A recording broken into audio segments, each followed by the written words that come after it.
Hi, this is Pastor Keith coming to you with more Paul David Tripp devotionals. Come let us adore him.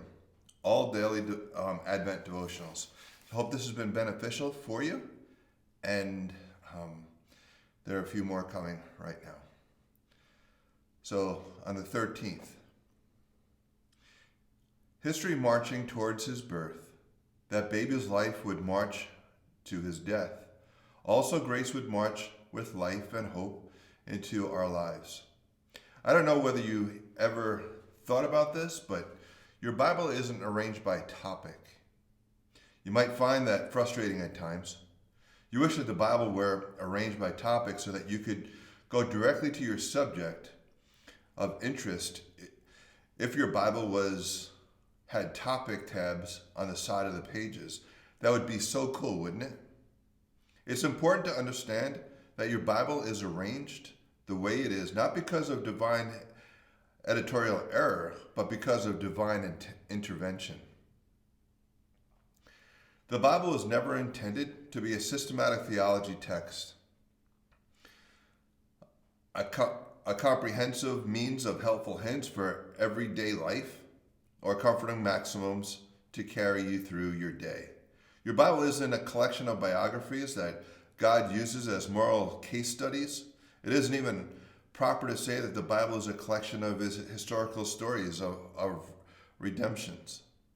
The core content of your Bible is one single story, a great redemptive story. Maybe it's more accurate to say it this way. The Bible is one grand theologically anecdoted story. The core content of the Bible is God's march of redemption, accompanied by God's essential explanatory notes. The story of the Bible wasn't written as a reaction, but as God's intention before the foundation of the world were set in place.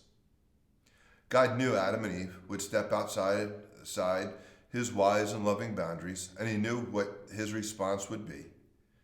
He can see the seeds of that response in Genesis 3.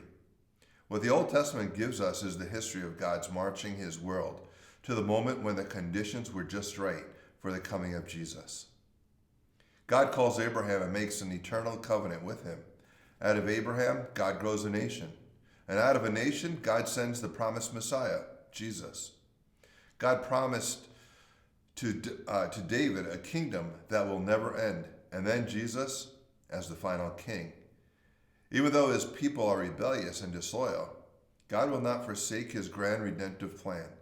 With sovereign authority and unstoppable zeal of his grace, he harnessed the natural force of the world he created and carefully controls the events of human history to march the world to the moment when Jesus would be born, Son of David, Son of Man, Son of God.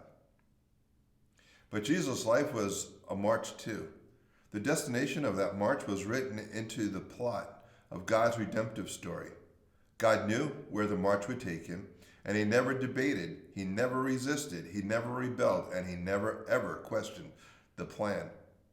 Every day of his 33 years of life, he purposely, willingly marched towards the cross of his life. He lived, loved, and taught with pain of the horrible injustices in view.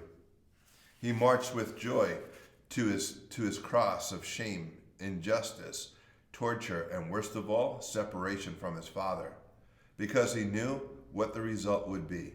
He knew he was born to be the Lamb of sacrifice.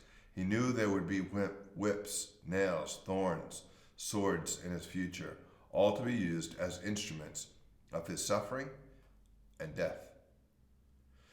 He would knowingly and willingly take such a march. What innocent men would be willing to suffer in this way? Who in the world would be willing to do this for his enemies? Who would have such character? Who would be filled with such love? Who would be motivated by such grace? There is only one answer: Jesus. He is the one who occupies the center stage in the grand redemptive drama. The march of redemption requires his march to his death, and was willing. Why was he willing? He was willing because he knew that his march to death was the only way to march life and hope into our lives.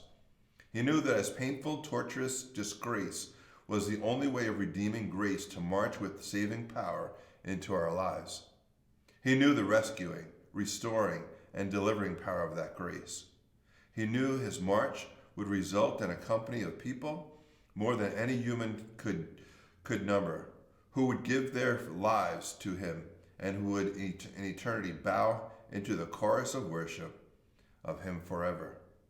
So for the Bible to be something more than interesting stories and provocative sayings, it had to contain the real historical march of history of the coming of Jesus, the march of Jesus to the cross and the empty tomb, the march of grace into the hearts of countless sinners, and the march of those redeemed once into an unending relationship of loving worship of the one who ordained the march before time began.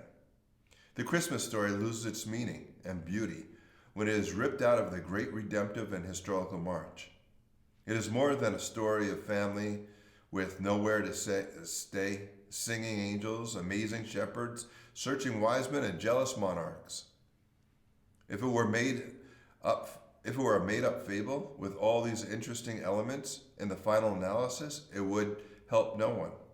The Christmas story is not intended to teach you a bunch of moral lessons that require no history to be helpful. It is a story that is rooted in real history, real acts of God, that are intended to provide you and me with the one thing we desperately need: moral rescue. The Christmas story is about a God of glorious grace on the march, invading human history with the grace of redemption. What was the cost of that grace? Well, the price of the death of his Son. What the birth of Jesus tells us is that in love, both the Father and the Son were willing. For further study, be sure to check out Galatians 4:4-7. Until next time, God bless.